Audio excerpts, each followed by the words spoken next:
When we use a simplicial complex as a way to capture the topology of some object, a question of resolution arises.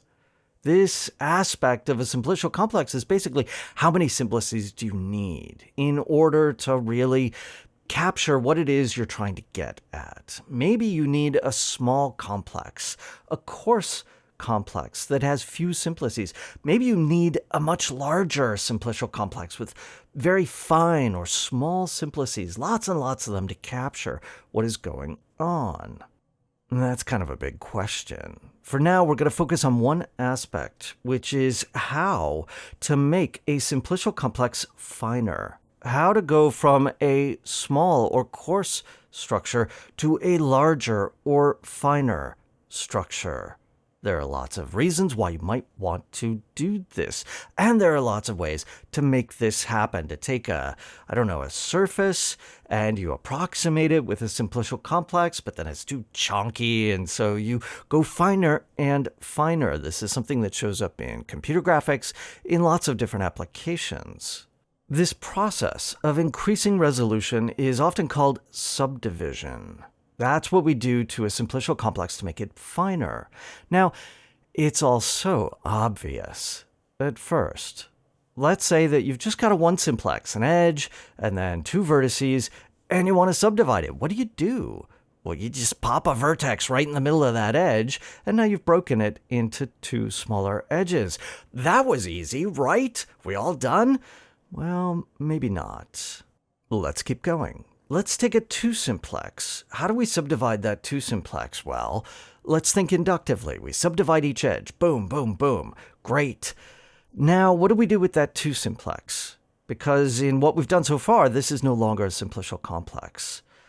Let's see. If I just draw some more edges, I've made some more two simplices. Now I have 4 two simplices instead of 1. And you check it. Yeah, this is a simplicial complex. Everything is good. That's fine. Like literally, it's a finer simplicial complex. And indeed, this sort of subdivision that is very intuitive works really well with two-dimensional simplices, with two-dimensional surfaces, and you can do a lot with this and it all makes sense. Great. But what about 3D? What about 4D, 5, 6, 7, higher and higher dimensions?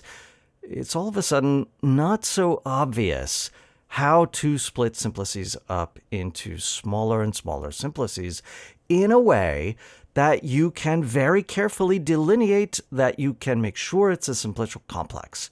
How are we going to handle this?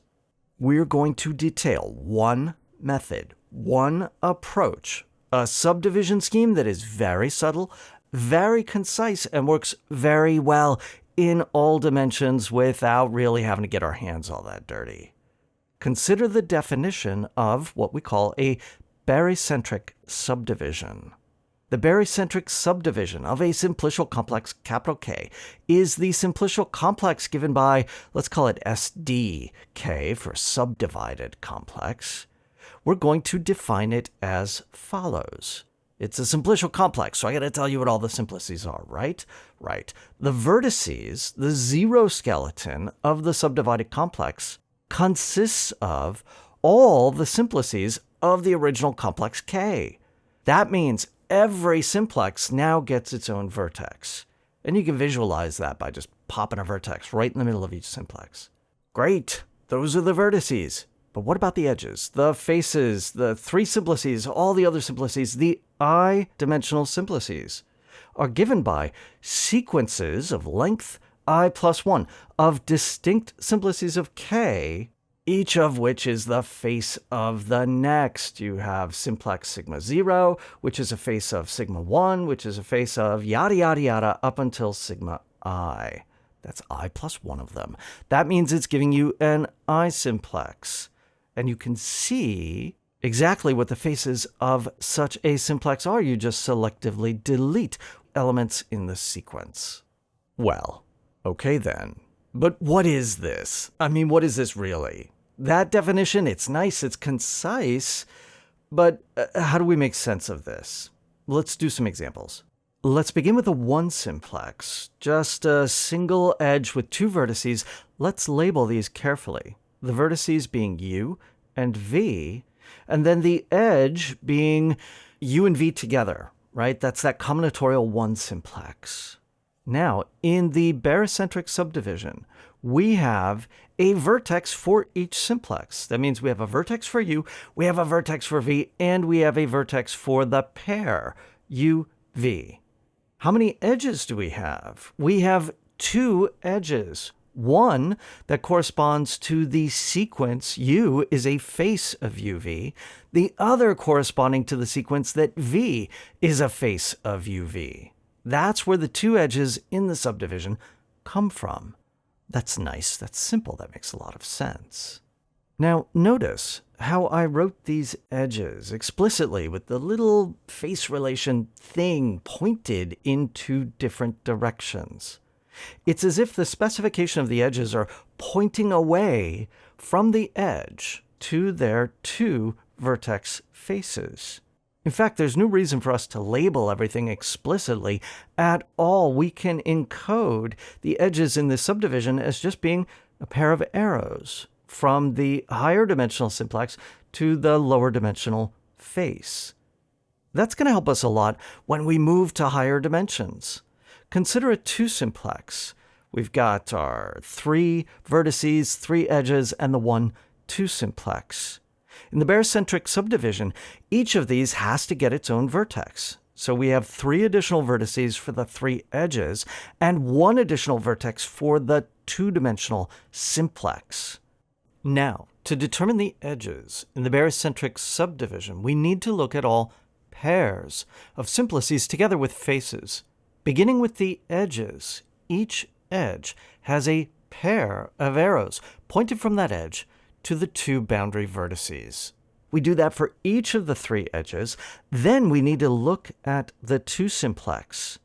There are 3 edges that correspond to the 1 simplex faces, and then another 3 edges corresponding to going from the 2 simplex to the 0 simplices. That's an interesting subdivision. And then we keep going. What are the new 2-dimensional simplices inside of this subdivision? They are sequences from the 2 simplex to a 1 simplex face to a 0 simplex face. And there are 6 ways to do this, 6 ways to compose these arrows together.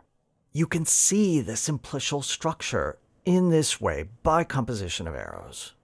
Once you get this definition down, you can see that this gives you a subdivision not just of a 2 simplex, but let's say that 2 simplex is part of a larger complex. This definition is just going to allow you to subdivide that into something that has a finer structure. There's no reason why you have to stop there. You could keep going and subdivide again. This is really interesting. Now you might say, well, look, I could have done that with a 2-dimensional simplex. We did something simpler earlier. What is great about this definition is that it extends to arbitrary dimensions very simply, even when it's hard to see what's going on. For example, here is the barycentric subdivision of a single 3 simplex. And that is kind of complicated. There's a lot of edges in there because there's a lot of ways to form pairs of that 3 simplex with a simplicial face. And really, it is not easy to define subdivisions of higher dimensional simplices if you're trying to do so intuitively. This is a very, very nice definition. Now that we have a bit of a grasp on what this is, let's talk about some properties of the barycentric subdivision. Here's a lemma. The barycentric subdivision of a simplicial complex is homeomorphic, but not isomorphic to the original. Gonna have to think about that a little bit. The non-isomorphism comes from the fact that the number of simplices is definitely different in every dimension. That kind of makes sense. And it answers a question that was left over from our previous segment as to why the geometric realizations of the original complex and its barycentric subdivision are homeomorphic. That's a little bit more involved. I'm going to leave that to you to think about. It certainly makes sense when you're talking about lower dimensional simplices. The question is, can you induct on that? While we're at it, here's a few more things for you to think about. Exercise. If you iteratively subdivide a geometric simplex, do barycentric subdivision over and over, you will get simplices that are as small as you like. Where by small, I mean diameter. This is a bit of a challenge to prove. You can see it if we start subdividing in a low-dimensional setting where we can visualize what's going on. To prove it, you might want to try induction and getting some geometric bounds. Another question worth thinking about. How many simplices does the barycentric subdivision of a complex have? What is the growth rate as you keep subdividing? Based on what we saw with a 3-simplex, it seems like there's quite a lot of simplices, that the number is really growing quickly. That prompts some other questions. Is this the best way to refine a simplicial complex? It definitely works, but is it the best? That's much more of an open question. Barycentric subdivision is not used so much in computer graphics, but it is used all the time in topology. Why is that? It may not be obvious at first, which is why we want you to remember this. Barycentric subdivision is going to be useful to us later to get simplices that are small enough that we can work with a refined complex. The other thing I want you to remember is this idea that it's all about the arrows and the composition of the arrows that determine these simplices. That relates to some very deep ideas in algebraic topology. It's worth being exposed to that now, so that when you get to some of these deeper things later, you're like, aha, I remember.